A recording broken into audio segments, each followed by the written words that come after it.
오늘 티 섬김하신다고 너무 수고 많으셨습니다. 나는 날씨가 이렇게 갑자기 확 더워질 줄 몰랐는데 또 더운데 또 수고 짱짱맨들.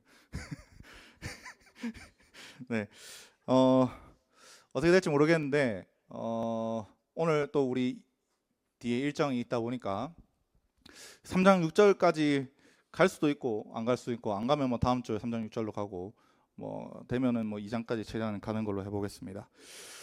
오늘 1장 말씀, 지난 1장 말씀은 이제 사사 시대가 온 이유에 대해서 우리가 함께 나눴었습니다. 예, 하나님의 원칙이 뭐였냐면 아도니 배색을 통해서 알게 해주셨죠. 심은 대로 거둔다. 이거를 계속 하나님께서 말씀하셨습니다. 이스라엘이 가나안 족속을 점령할 때 순종을 씌우면 복을 거둘 것이지만 불순종을 씌우면 벌을 거둘 것이다. 불순종을 씌우면 벌을 거둘 것이다. 이렇게 말씀하셨습니다. 그래서 우리가 사는 것은 여러분 사실 사는 게 아닙니다. 심는 겁니다. 우리가 무엇을 심는지를 살펴봐야 되는 겁니다. 내 열매가 이렇다 하면은 내가 무엇을 심었는지 한번 살펴봐야 되는 겁니다. 그 전에 무엇을 심었는가. 근데 이스라엘은 무엇을 심었냐면, 첫 번째, 말씀이 아니라 자기 욕심을 심었습니다. 하나님의 사명을 빙자해서 자기 욕심을 꾸렸고, 두 번째는 뭐였냐면 하나님이 우리의 눈이 되어야 되는데 겐족속 보고 우리의 눈이 되어 달라고 했고, 그래서 세상의 눈이 우리의 가치관이 되게 해달라고 했던 거였습니다. 그 결과가 어떻게 되었냐면 쫓아내야 할 백성들을 쫓아내지 못했고, 대부분의 지파들은 잘한 지파는 유다 지파랑 베냐민 지파만였던 것 같은데, 그 외에 대부분의 지파들은 가나안 족속이 깊숙한 곳, 영향력을 끼칠 정도로 살았고,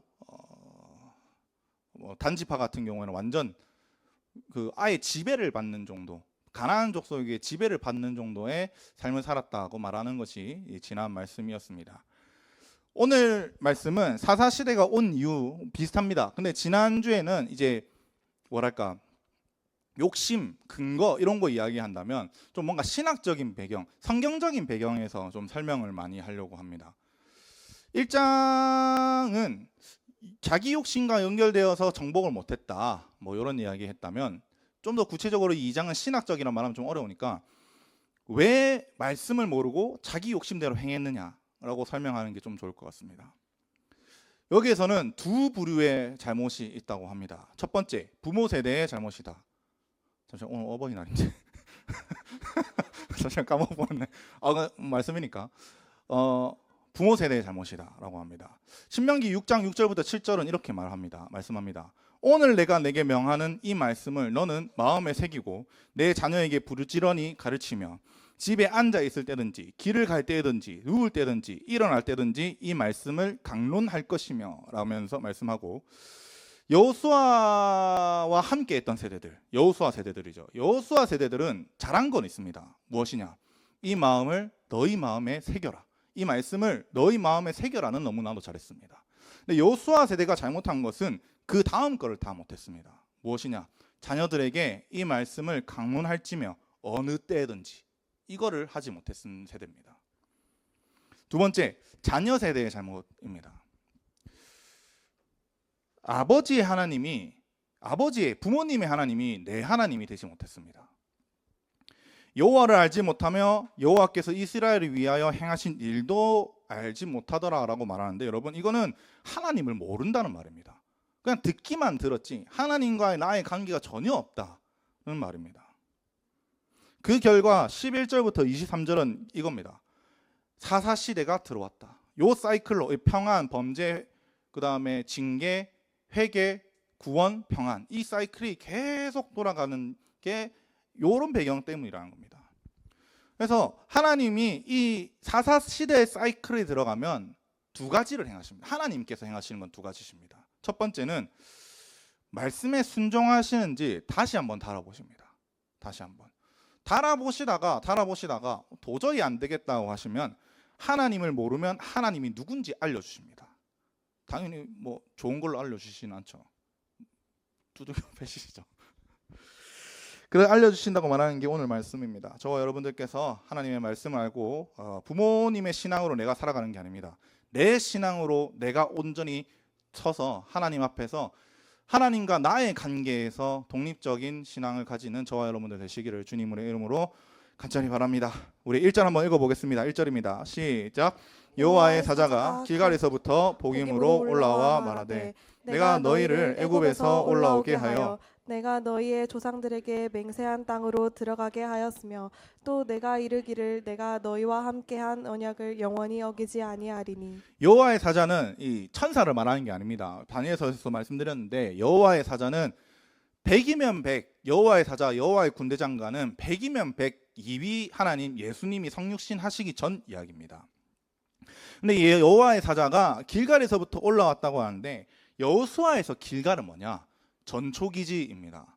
내가 사명을 감당하고 뭔가 사명에 대해서 뭐라 해야 될까? 낙심되거나 떨어졌을 때 돌아와서 회복할 수 있는 공간이 길갈입니다. 전쟁을 하고 와서 돌아와서 회복하고, 전쟁을 하고 돌아와서 회복하고, 다시 사명 앞에 나아가기 위한 그런 공간이 길갈인데, 이 말이 뭐냐면 길갈부터 복임까지 왔다고 하는 거는 처음부터 지금까지 이 너희가 순종하지 않고 있는 이 모습까지 계속 함께 했었다는 겁니다. 여호와의 사자가. 1절은 그래서 하나님께서 베푸신 은혜를 말합니다. 베푸신 은혜가 뭐냐? 출애굽을 시켜줬고 너희 조상들에게 맹세한 가나안 땅에 들어가게 해줬다. 그리고 이 언약들을 나는 어기지 않았다라고 말씀합니다. 노예에서 자유인으로, 기업 없는 자에서, 유산을 받지 못하는 자에서 유산을 받을 수 있는 존재로 만들어 주셨는데, 이런 큰 은혜를 받고 이스라엘은 어떻게 했느냐? 2절 3절입니다. 같이 읽어보겠습니다. 시작. 너희는 이 땅의 주민과 언약을 맺지 말며 그들의 제단들을 헐라하였거늘 너희가 내 목소리를 듣지 아니하였으니 어찌하여 그리하였느냐?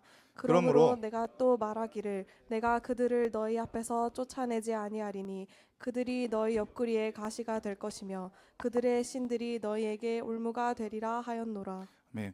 하나님은 큰 은혜를 베푸셨는데 이스라엘은 어떻게 했느냐? 이 땅의 주민들과 언약을 맺었고 그들의 제단을 헐라 했는데, 언약을 맺지 말고 제단을 헐라 이렇게 했는데 언약을 맺었고 제단도 헐지 않았습니다. 출애굽기 23장 32절에 보면 언약 맺지 말고 분명히 진멸해라고 했습니다. 왜 진멸해야 됩니까? 가나안 족속은 사람도 아닙니까? 왜 죽여야 됩니까? 라고 한다면 하나님께서는 사실 가나안 족속에게 400년이라는 시간을 주셨습니다. 창세기 15장에 보면 하나님께서 그 언약을 맺으시는데, 언약을 이 땅을 어떻게 내가 가나안 땅을 차지할 건지 압니까? 라고 하면서 언약을 맺습니다. 그러면서 하나님께서 이렇게 말씀합니다. 너는 반드시 알라. 내 족속이, 네 후손이 이방의 객이 되어 애굽에 들어가서 노예로 400년 동안 살 것이고, 그러고 있다가 그 애굽에 있는 온갖 귀한 보물들을 다 들고 나와서 가나안 땅으로 들어갈 건데, 그때가 돼야지 400년이거든요. 400년이 돼야지 너희가 이 땅을 차지할 수 있을 거다. 왜냐하면 아모리 족속의 죄가 아직 차지 않았다고 말씀합니다. 아모리 족속의 죄가 차지 않았다는 것은 아직 하나님께서 심판할 정도의 그 죄가 아니라는 겁니다. 죄는 차야 되거든요. 그 심판하실 그 죄의 양이 있습니다. 하나님은 공의시기 때문에 아브라함 때 심판하시고 그 아모리 족속을 죽일 필요가 없으십니다. 정확하게 공정하게 하셔야 되기 때문에. 가나안 족속을 멸하는 것은 이스라엘을 들어서 멸하시는 거고, 이스라엘은 심판의 도구였던 겁니다. 단순히. 또한 썩기지 않기 위해서입니다. 출애굽기 34장 13절에서는 그의 제단을 헐라. 왜? 가나안 족속의 신들을 가나안 족속과 섞이지 않기 위함이다 라고 말씀합니다. 왜 특히 가나안 족속과 섞이면 안 되냐면 바알신 때문이거든요. 그 가나안 족속의 신이 바알신인데, 이 바알신과 섞이는 순간 너희는 무조건 세상적인 것으로 빠져들어가니까 안 된다. 그러니까 너희는 거룩해야 된다라고 말씀하고, 이건 사실 신명기에서 계속 이야기하는 부분입니다. 이 이스라엘이 순종하지 않아서 어떻게 했느냐? 그들의 옆구리에 가시가 될 것이며 그들의 신들이 너에게 올무가 되리라 라고 하면서 제 길에 빠지고 무조건 심판 때리시겠다 하고 하는 거 속담입니다. 사실 이거는. 이스라엘이 약했느냐? 아닙니다. 강했습니다. 분명히 이스라엘은 강했습니다. 처음에는 완전히 쫓아낼 수 있는 힘이 없었을지라도 나중에 후대에 강대해지면 이 가나안 족속을 쫓아내야 했었는데 그러지 못하고 오히려 자신의 노동을 위해서, 자신의 편안을 위해서 이 가나안 족속을 그대로 받아들였다는 거죠. 이 여호와의 사자, 이위 하나님의 메시지를 들은 이스라엘 백성이 어떻게 했느냐? 4절부터 5절입니다. 같이 읽어보겠습니다. 시작. 여호와의 사자가 이스라엘 모든 자손에게 이 말씀을 이르매 백성이 소리를 높여은지라. 그러므로 그곳을 이름하여 복임이라 하고 그들이 거기서 여호와께 제사를 드렸더라. 여호와의 사자가 이제 심판의 메시지를 하니까 크게 울었다고 하는데 여기서 이제 복임이라고 하죠. 복임은 바나라고 해서 그냥 그 통곡하다라는 의미입니다. 그래서 바나가 통곡하다는 건데 분사라 해서 통곡하는 자들, 복수형이라서 통곡하는 자들의 도시들이다 이렇게 했는데 요 지명이 베델에 있습니다. 베델, 우리가 잘 알고 있는 여호와의 집이라는 그 베델에 있는데 그러면서 뭐라고 말하냐면 복임에서 여호와께 제사를 드렸다라고 합니다. 여러분 제사를 왜 드렸겠습니까? 제사를 그냥 아무 이유 들은 게 아니잖아요. 제사는 여러분 구약에서 제사는 회개할 때 드리는 겁니다. 회개할 때. 여기서 특별히 특정한 제사가 없는 언급이 없잖아요. 무슨 뭐 속죄제다 이런 거 언급이 없으면 대부분이 번제입니다. 번제는 하나님한테 내 전심을 드리면서 회개합니다라는 의미거든요. 그런데 여기에서 번제를 드렸는데 번제를 드리면 여러분 그러니까 뭐랄까 우리로 치볼게요. 우리로 쳐서 내가 회개 기도만 하면은 우리의 죄가 다 없어집니까? 믿음이 없나? 우리는 여러분 미래의 죄는 없어지는 게 아닙니다. 그러니까 우리의 과거부터 지금까지 지었었던 죄는 없어지는 거지, 그 용서받는 거지만 앞으로 있을 죄는 용서받는 게 아니잖아요. 그거는 이제 구원파 교리고 앞으로 있을 것까지 용서받았다 이런 거는 구원파 교리고 우리는 과거와 현재의 죄까지인 겁니다. 그렇다면 이 번제로 회개했으면 앞으로는 어떻게 살아야 되냐가 중요한 겁니다. 내가 이때까지 잘못 살았다면 이제는 하나님 뜻으로 나아가겠습니다 라는 고백이 있어야 되는 겁니다. 그리고 그렇게 살아야 됩니다. 호세아서 6장에 보면은 회개에 대해서 좀 자세히 설명하는데 회개는 여러분 감정적으로만 하는 게 아닙니다. 그냥 막 앞에 우리 수련회 가면은 하면서 막 거의 침 이렇게 나올 때까지 울 때 있잖아요. 그렇게 하는 게 회개가 아닙니다. 진짜 회개는 지정의가 있어야 됩니다. 지식, 하나님을 아는 지식이 있어야 되고요. 감정, 아까 말했던 통곡하는 그 마음이 있어야 되고 세 번째 의지적으로 하나님께 돌아가려는 마음이 있어야 됩니다. 이 세 가지 중에 한 가지라도 빠지면 회개가 아닙니다. 그냥 하나님은 아는 지식이 있지만 돌아가지 않는다? 아닙니다. 하나님 앞에 통곡했지만 돌아가지 않는다? 아무것도 아닙니다. 이스라엘은 참된 회개를 했을까? 참된 통곡을 했을까를 우리가 이제 여기서부터 쭉 살펴봐야 됩니다. 6절부터 10절까지 한번 보겠습니다. 6절부터 10절은 이스라엘이 왜 일장의 죄, 탐욕을 사명으로 둔갑하고 세상의 눈으로 살아간 이유가 무엇인가에 대해서 좀 더 디테일하게 설명해 줍니다. 6절부터 7절까지 한번 읽어보겠습니다. 시작. 전에 여호수아가 백성을 보내매 이스라엘 자손이 각기 그들의 기업으로 가서 땅을 차지하였고 백성이 여호수아가 사는 날 동안과 여호수아 뒤에 생존한 장로들 곧 여호와께서 이스라엘을 위하여 행하신 모든 큰 일을 본 자들이 산 날 동안에 여호와를 섬겼더라. 아멘. 여호수아가 백성을 보냈다는 것은 여리고성, 아이성, 남방 전쟁, 북방 전쟁 승리하고 나서 각자 기업으로 나눠주고 그쪽 잔잔바리들은 너희가 알아서 처리해라 이럴 때입니다. 그래서 다 나눠줬는데 그 1장 내용처럼 이스라엘은 진멸하지 않고 언약을 맺었습니다. 절대로 언약도 맺지 말고 무조건 진멸해라고 했는데 이렇게 되면 어떻게 되냐면 불 보듯이 타락의 길로 가게 되겠죠. 그런데 여러분 신기한 거 가르쳐 드릴까요? 여호수아 세대 이야기인 겁니다. 지금은 여호수아 세대에서 하나님의 말씀을 어겼다 칩시다. 진멸하지도 않고 언약을 맺었습니다. 그럼 여호수아 세대는 바로 타락할까? 한 방에? 아닙니다.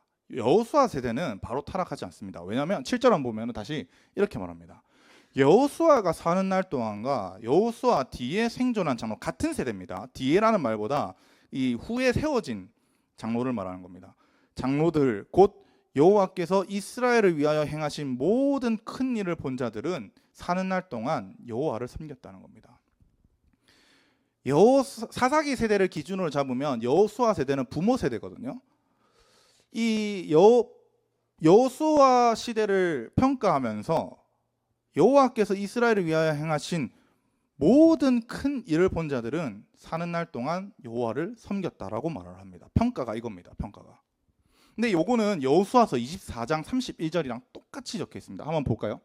24장 31절인데 이스라엘이 여호수아가 사는 날 동안 여호수아 뒤에 생존한 장로들 곧 한번 넘겨볼까요? 여호와께서 이스라엘을 위하여 행하신 모든 일을 아는 자는 다음에 사는 날 동안 여호와를 섬겼더라. 여기서 딱 하나만 차이 있습니다. 뭐가 차이 있냐면 여기서는 아는 자들인데 여기서는 뭐라고 그 사사기에서는 뭐라고 하냐면 본자들이라고 말합니다. 본자들. 알다는 그 히브리어로는 야다라고 해서 경험적인 지식을 말하거든요. 경험적인 지식. 그래서 하나님을 체험적으로 아는 사람들을 말합니다. 하나님을 체험적으로 아는 사람. 두 번째로 보다. 사사기에서 나타나는 보다는 라아라고 해서 보는 건 보는 건데 그냥 보는 게 아니라 관찰해서 보는 걸 말합니다. 관찰하면서 보는 거. 그러니까 세세하게 잘 봤다는 거죠. 하나님의 일하심을. 여호수아 세대의 특징은 이겁니다. 하나님을 향한 신앙과 체험 신앙과 하나님의 일하심을 직접 보던 세대. 이 두 가지를 보면 어떻게 되냐면 여러분 그 여호수아는 원래 누구의 종입니까?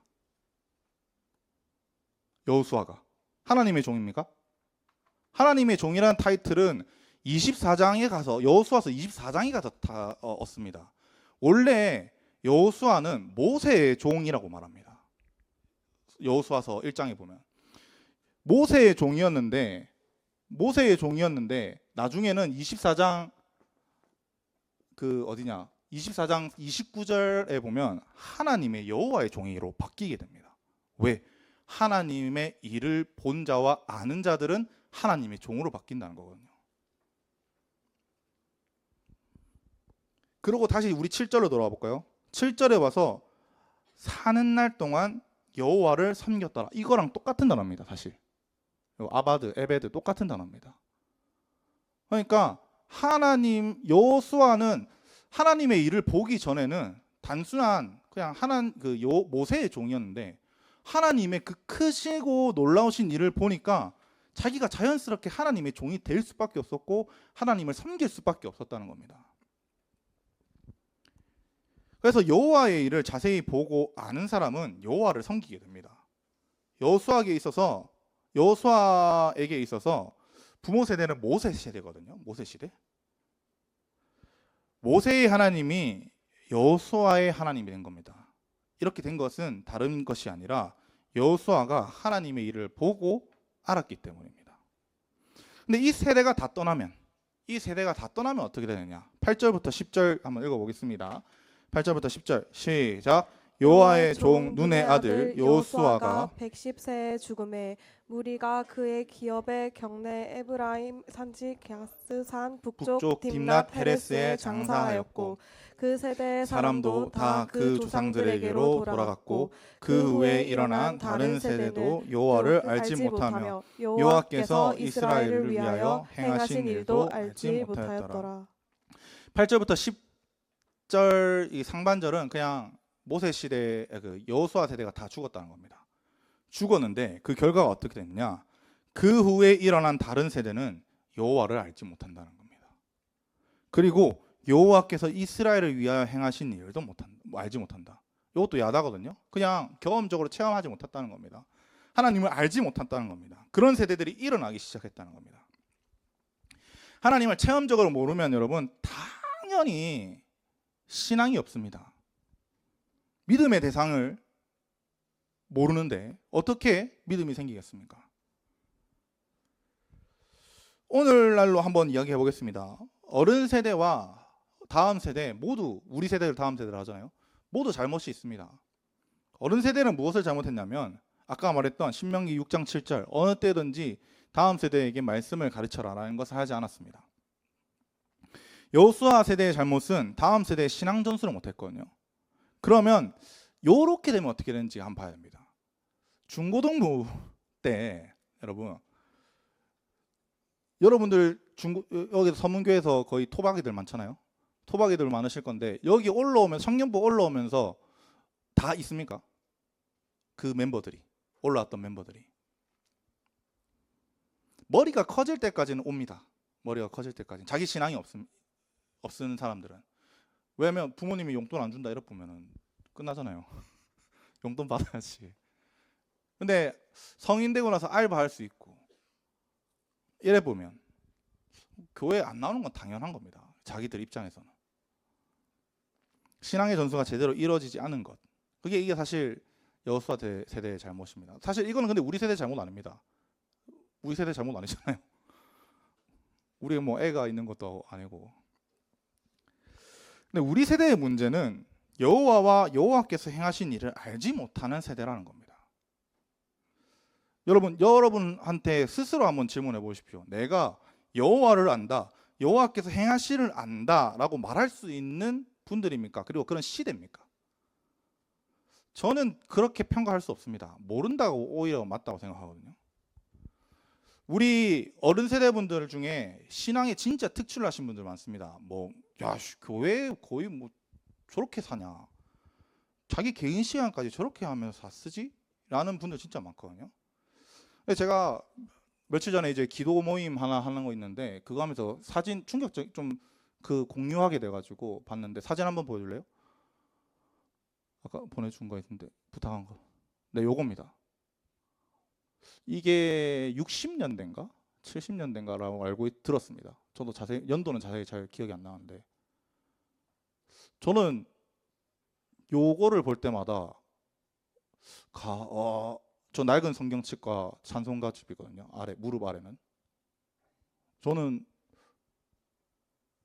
와, 대단하시다 이런 생각이 듭니다. 우리 옛시대 분들은 하나님께 기도할 때 이렇게 하셨습니다. 시간 없다 이거 아닙니다. 애 얻고서라도 기도하셨던 분들입니다. 왜? 이 시대는 여러분 하나님을 경험적으로 아는 시대들입니다. 하나님의 일하심을 보았던 세대들입니다. 하나님을 경험적으로 알고 하나님을 보았던 세대들은 이렇게 살아갑니다. 신앙생활을. 여러분 저분이 진짜 시간이 남아 돌아서 그냥 기도하러 왔겠습니까? 저 애 업으면서 저 낡은 성경책 들고 오면서. 저는 제가 애를 요즘에 키워보잖아요. 애를 키워보면서 저 사진이 너무나도 충격적인 걸 알았습니다. 특히 저 때는 여러분 지금의 편리성이 없습니다. 요즘에 요거 뭐지? 앞에 하는 거? 아무튼 애 앉는 앞에 있는 거. 그럼 저 허리 이게 뭐지? 보자기 차고 등에 엎이면 허리 작살납니다. 저도 레이 저거 업고 한번 해보다가 안 되겠다 하면서 그냥 손을 안았거든요. 진짜 저거 허리 박살나는데도 저렇게 하면서 기도하십니다. 저게 기도의 힘이니까. 아시니까. 여러분 하나님을 잘 모르겠다라고 생각합니까? 그럼 저는 물어보고 싶습니다. 하나님을 알려고 얼마나 노력했습니까? 물어보고 싶습니다. 여러분 우리는 여호와를 아는 체험 신앙이 있어야 됩니다. 그래서 여러분들의 부모님들께서 만났었던 하나님을 듣는 것이 아니라 내가 만난 하나님이 있어야 된다는 겁니다. 아브라함의 하나님은 이삭의 하나님이 되었습니다. 이삭의 하나님은 야곱의 하나님이 되었습니다. 부모님의 하나님이 우리의 하나님이 되어야 됩니다. 체험 신앙이 없는 자들은 어떻게 되는지 한번 볼까요? 11절부터 15절입니다. 11절부터 15절입니다. 함께 읽어보겠습니다. 시작. 이스라엘 자손이 여호와의 목전에 악을 행하여 바알들을 섬기며 애굽 땅에서 그들을 인도하여 내신 그들의 조상들의 하나님 여호와를 버리고 다른 신들 곧 그들의 주위에 있는 백성의 신들을 따라 그들에게 절하여 여호와를 진노하시게 하였으되 곧 그들이 여호와를 버리고 바다와 아스다롯을 섬겼으며 이스라엘에게 진노하사 노력한 자의 손에 넘겨주사 그들이 노력을 당하게 하시며 또 주위에 있는 모든 대적의 손에 팔아 넘기심에 그들이 다시는 대적을 당하지 못하였으며 그들이 어디로 가든지 여호와의 손이 그들에게 재앙을 내리시니 곧 여호와께서 말씀하신 것과 같고 여호와께서 그들에게 맹세하신 것과 같아서 그들의 괴로움이 심하였더라. 여호수아 세대는 여러분 모든 날 동안 여호와를 섬겼는데 사사 시대는 어떻게 했냐면 이렇게 말합니다. 여호와의 목전에 악을 행하여서 바알을 섬겼다라고 말합니다. 똑같은 단어거든요. 섬겨다 아바드로. 누구의 종이 되었냐? 여러분 바알의 종이 된 겁니다. 12절은 1절 축약한 거거든요. 하나님께서 출애굽시켜 주신 은혜, 가나안 땅에 들어가게 해주신 은혜, 그 언약을 신실하게 지켜주셨던 하나님을 버리고 가나안 백성의 신들을 섬겨서 하나님을 하나님을 버리고 가나안 신들을 섬겼습니다.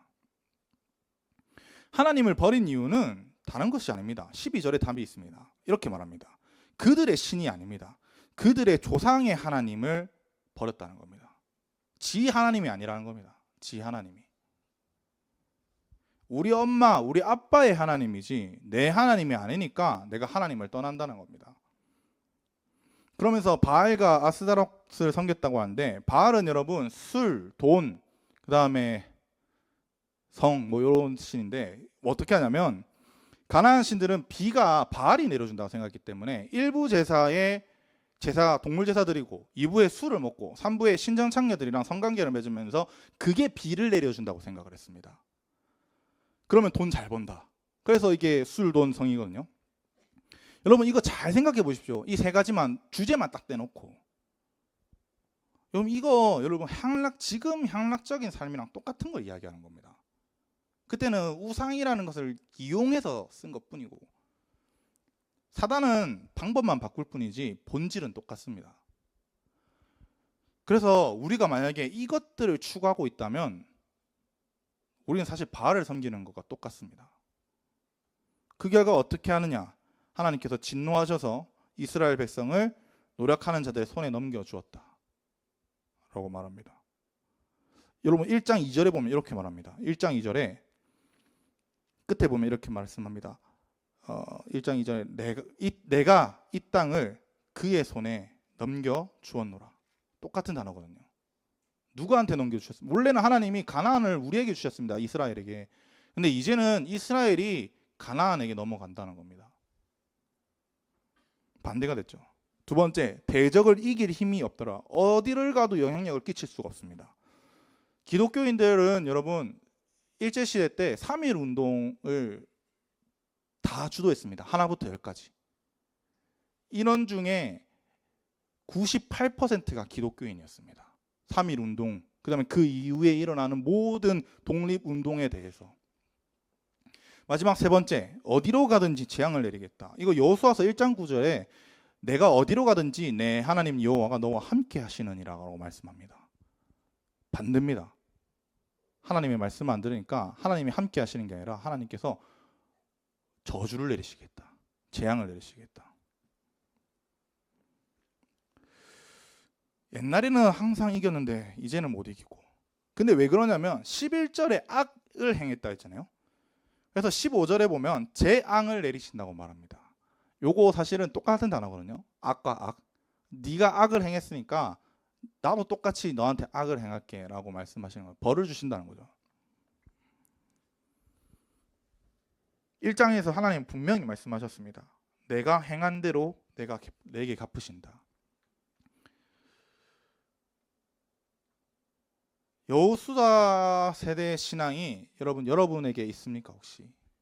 아니면 여호와를 알지 못하고 여호와를 보지 못한 세대로 살아가는가?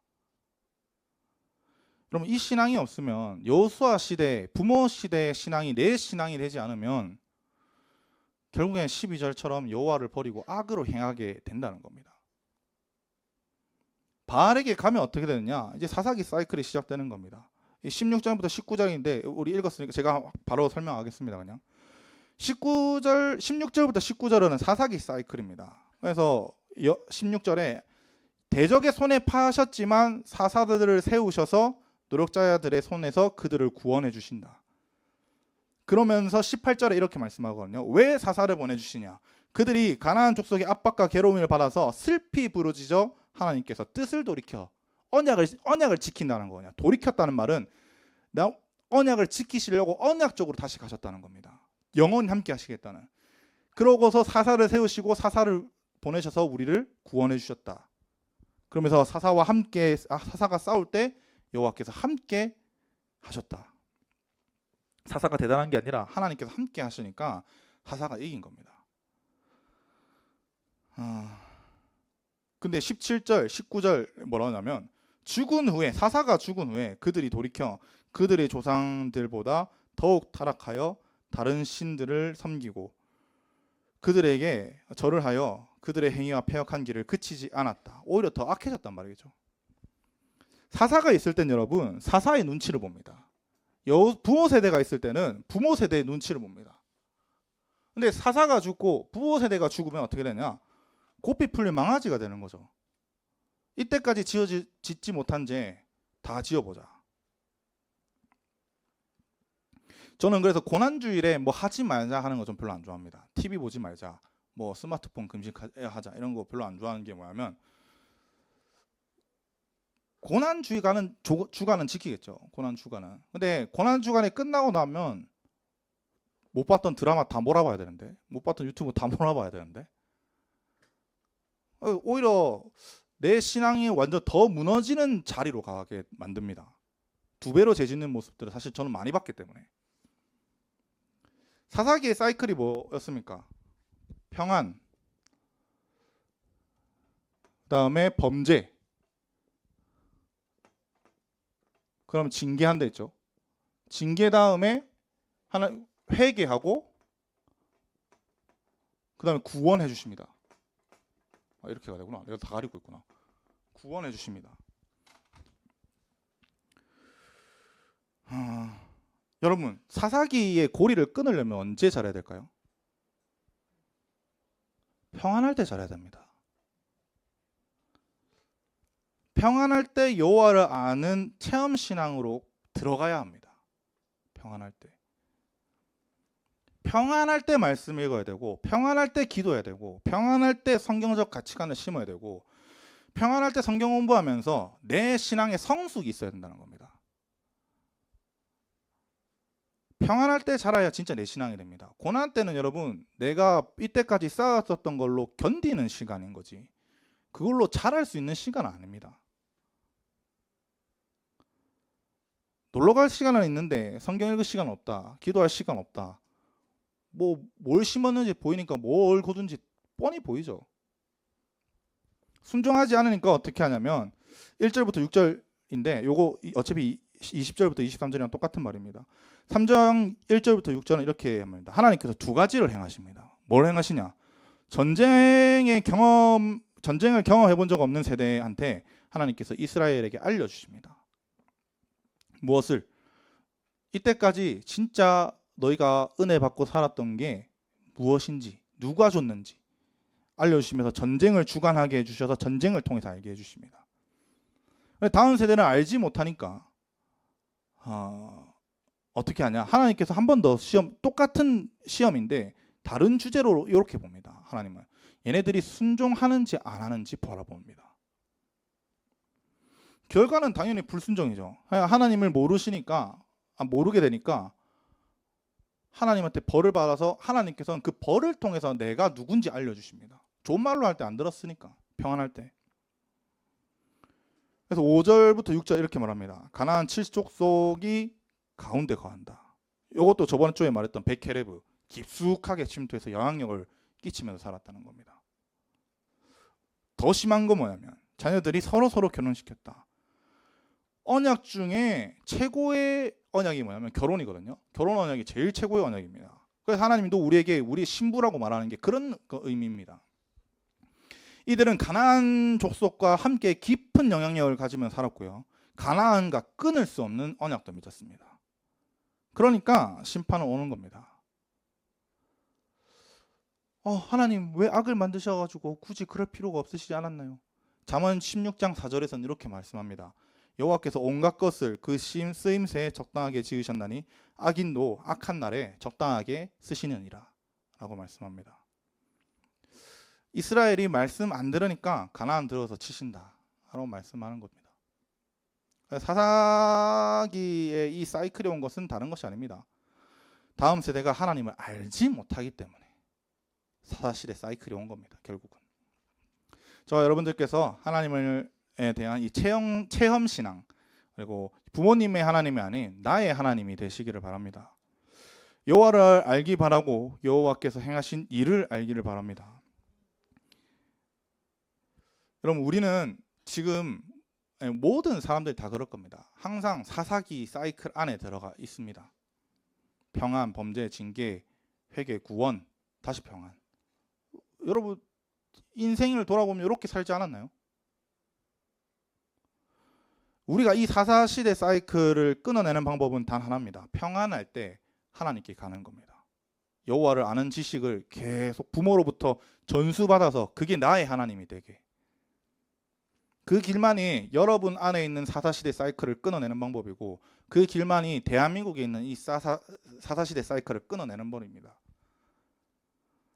이 사사시대와 같은 시대에 여러분들이 하나님을 아는 자들이 되어서 사사시대를 끊고 나의 하나님, 이 모든 전쟁을 주관하고 이끌어 가시는 분, 나의 삶을 이끌어 가시는 분, 그분에게 순종하며 나아가면서 대적을 우리의 손에 넘겨주시는, 우리가 넘어가는 것이 아니라 대적을 우리의 손에 넘겨주셔서 하나님께서 주시는 그 참된 열매, 참된 결과, 참된 복을 함께 얻는 저 여러분들이 되시기를 주님의 이름으로 간절히 바랍니다.